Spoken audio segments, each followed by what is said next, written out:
Akala lang nila sa Instagram. Okay. Marami lang followers. Hindi nila alam Now, they're seeing actually, di ba, tapos pag narinig nila yung queen, if you're a queen, mama, am I a prince? Sabi sa Pino.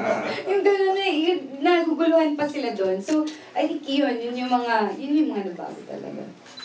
Okay. And how about, I think your kids are like one of the few people na, na witness ng, you coming back to the scene. Did they felt a little, hesitant na, because you're gonna be, of course, requiring your work, to be there, and not to be with them most of the time. Yes.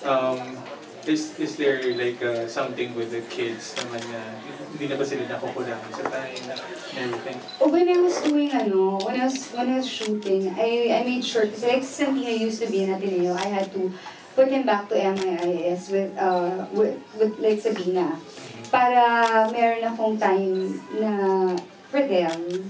So, may sarili naman silang kotse, at saka driver, so pumunta sila sa set, dumadalaw sila.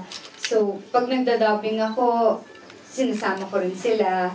Para kasi ever since, kay Sabina kasi, Sabina's 8, Sabina's 11. So, kay Sabina nakita niya yon. So, alam niya na kapag nag-work si mama, talagang hard yung work.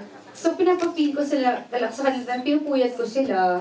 Pinupuyat ko talaga sila, para alam nila na when they get, pag may prize sila or alam nila na talagang, ay, pinagpuyatan to ng mami ko.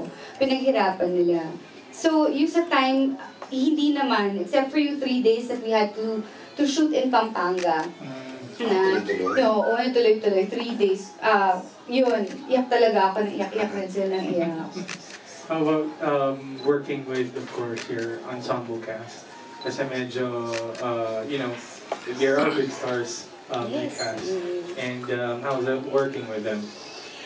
I'm so blessed kasi nakatrabaho ko na si China Crab na hindi pa siya kasal noon for Walang Kapalit. Oh, yung show ko with Piolo. And I was pregnant at that time. So, yun yung unang beses na nakatrabaho si China.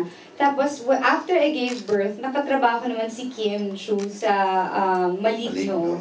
Si Direk Wen naman ang ang director doon. Tapos, si Isa, of course, si Isa sa Milan. 2 sequences nga lang, pero heavy sequences yun. So, si Chris at saka si Direk Chito sa Supog. So, parang reunion ulit.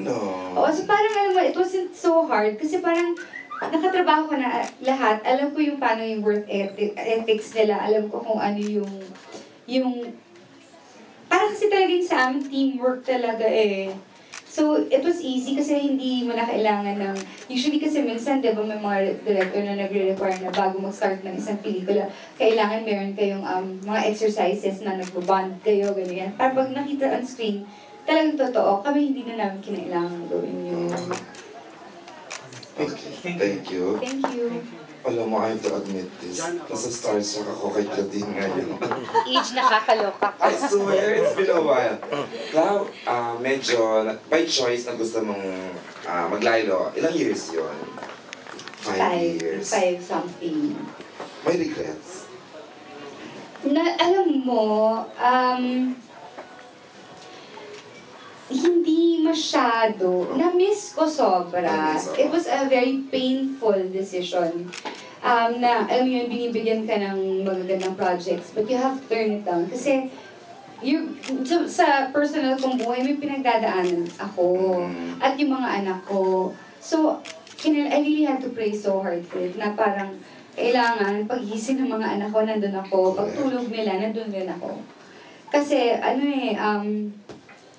ngayon, yun yung feeling kong pinakamalaking award at napaka-fulfilling nung ginawa ko yun. I was able to live a medyo normal life na nakaano po ako talagang naging officer ako sa Ateneo, tapos sa MIIS, ganun ako. Naging hands-on. Yeah, hands-on talaga. So like yun, di ba, parang secretary ako sa Ateneo, sa grade 1 and 2, nung si Santino, si Sabina, gano'n rin.